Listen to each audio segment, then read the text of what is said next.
Welcome to the 1% Better podcast.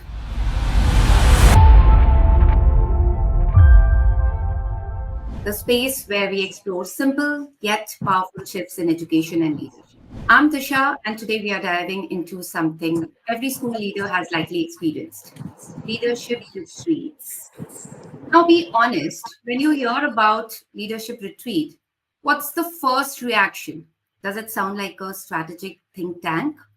Or just another getaway where you take notes, feel inspired, and then return to business as usual? Do leadership retreats really work? Or is their impact short lived? More importantly, if we do invest time and resources into them, how do we ensure that they lead to real school transformation? To help us unpack this, I'm joined by Dr. Jaya, School Principal of DPS Pune-Hinjawadi, who has experienced both the highs and the that didn't quite work moments of leadership retreat. Welcome, Dr. Jaya. Namaste, Disha. Thank you so much for having me. And yes, Disha, you're right. When it comes to leadership retreats, I have attended some of those retreats where I have walked away feeling completely transformed, energized, and others where I spent half of the time planning to do my pending lists of tasks. So, yes, it has been a mixed experience. Oh, I get it, Dr. Jaya. So some retreats spark breakthrough ideas, and others, well, they spark a very detailed to-do list, right? Exactly. But I would also like to mention here that when it's a well curated, well thought, well designed retreat, it's a game changer for any organization and any leader. Game changer. That sounds True. intriguing. Great. So let's start with the basics, Dr. Jaya. Why do leadership retreats exist in the first place? I mean, school leaders are constantly making decisions, they are attending meetings, they are thinking about strategy. What does stepping away from the school building actually do? I think some part of the answer is in your question itself, Disha. You said they're constantly making decisions, constantly planning. I think this constant somewhere becomes a hurdle. You really, as a leader, need to pause and reflect. And for that, you need to step away to step up. In this daily grind of leadership role, there's no time to pause and reflect. And hence, we all need that rare chance to zoom out, see the bigger picture, and realign our vision for our organizations and for our teams. It's also about deepening relationships with all the participants of our retreat because I believe that strong leadership teams create strong schools. That's a powerful way to put up, Dr. Jaya. Stepping away to step up. And I can actually imagine that when school leaders don't get this pause, decision making, I believe, just becomes reactive rather than strategic. So And like, correct. yeah. And like you mentioned about relationships, so somewhere I read, Jaya ma'am, that leadership is about 80% relationships and 20% being strategic. So does that really resonate with you? I absolutely agree with it. And we all believe in our institution that relationship is the foundation for a healthy, happy culture in the school. That's great. So we will have an upcoming podcast on relationships as well, Dr. Jaya. Oh, And good to know that. yeah. And if someone asks me about, where do I rank in this 80% category of relationships, I believe right now I am at 50% in relationships. Definitely, I need to build this skill. So I'm working on it. All the best. Thank you. No, We yeah, all are work in progress. thank you very much. And And maybe, relationship is I'll something take some tips and guidance from you. Yeah. we Okay. will both learn from each other in this interaction. Sure, Jaya. And now here's a $1 million question. What separates a leadership retreat that actually works from the one that's just, well, a PowerPoint presentation? Okay, I understand what you mean. Of course, it becomes like a marathon of PowerPoints, and the moment you leave from there, you do not carry some powerful takeaways with you. And I would say what makes a retreat really impactful and meaningful would be three things. One is clear purpose. We need to have a defined goal. Is it about strategic planning? Is it about team bonding? Is it about the culture that you want to set? Is it about innovation in your institution?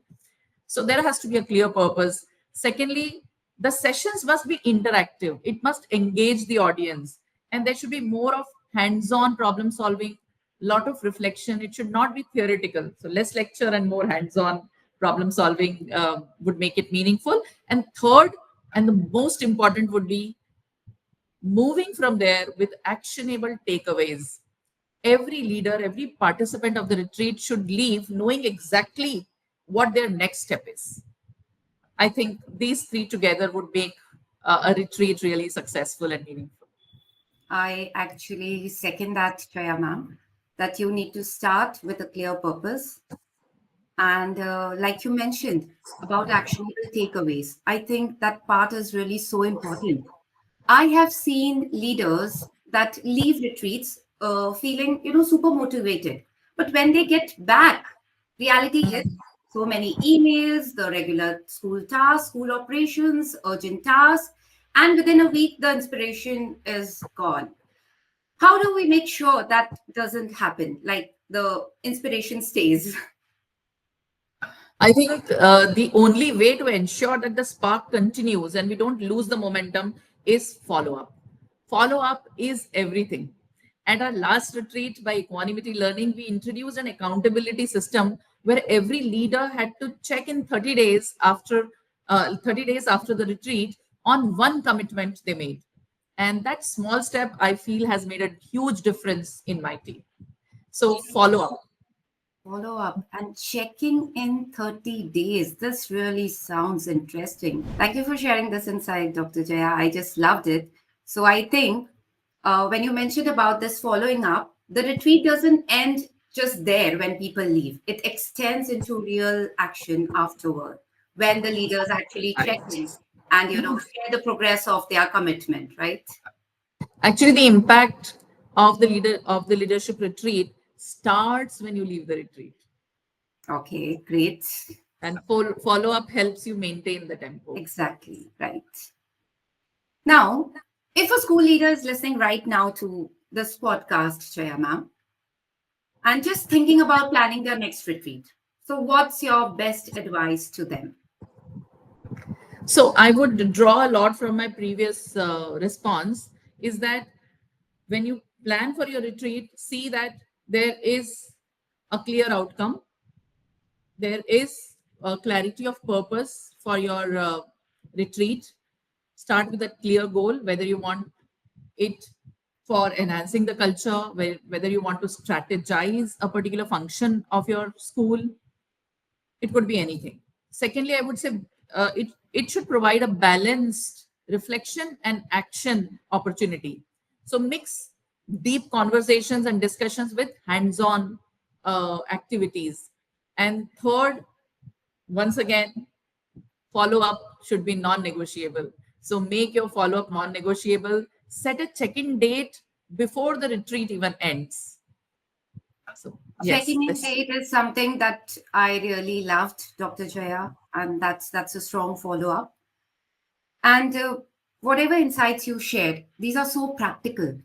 And for those now who are planning a retreat, I would just like to add something to what Dr. Jaya said. Do get honest feedback. Ask your team afterward what worked, what didn't work. I think that way every retreat gets better. That's very pertinent. You're right. All right, time for a quick fire round. No overthinking, just the first thing that comes to your mind. So, ready? Done. Let's go. One word that describes your leadership style. One word. So my style is a mix. It's a mix of democratic and transformational leadership. Great. Your biggest leadership lesson in one sentence.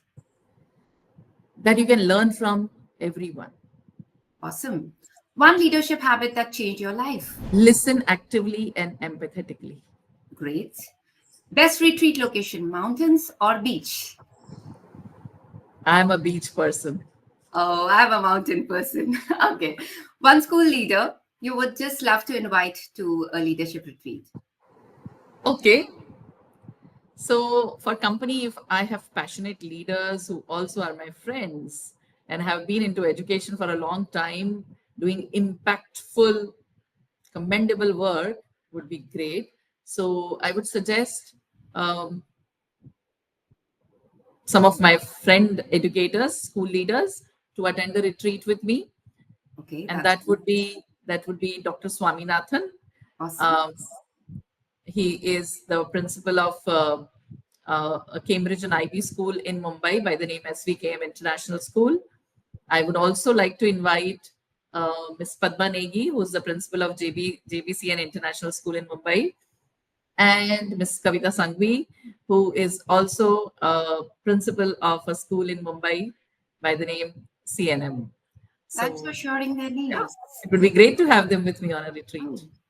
Next, best book every school leader should read. Okay, I would say new leaders should read because once that becomes a habit, it's easier for you later. And it helped me in the initial years of my leadership. And that is called The 1 Minute Manager. Oh, that's great. I recommend it to everyone, especially the young leaders and new leaders. Okay, if you could change one thing about education today, what would it be? If I could create such an ecosystem where the student and teachers become collaborators of learning Oh, instead of a very clear distinction in who's leading the class and who's being led. okay. Though we Must have have, changed a lot with times, but I still feel that there is still more of leadership on the teacher's part. I would like more of collaboration between teachers collaboration. and students. Great. Must have retreat snack, cookies or fruit? Please, Oh, no doubt. I would choose fruit. Okay, that was amazing, Dr. Jaya. You survived the 60-second rapid fire challenge. Thanks for playing along. Thank you. It was fun. Thank you, Disha. So that's it for today's episode. Leadership retreats can be a waste of time or they can be game changers. It all depends on the design. So, huge thanks to Dr. Jaya for sharing these insights. Thank you, Dr. Jaya. It has been a pleasure and an honor. Thank you and best wishes to Equanimity Learning. It must create waves because it is doing amazing work.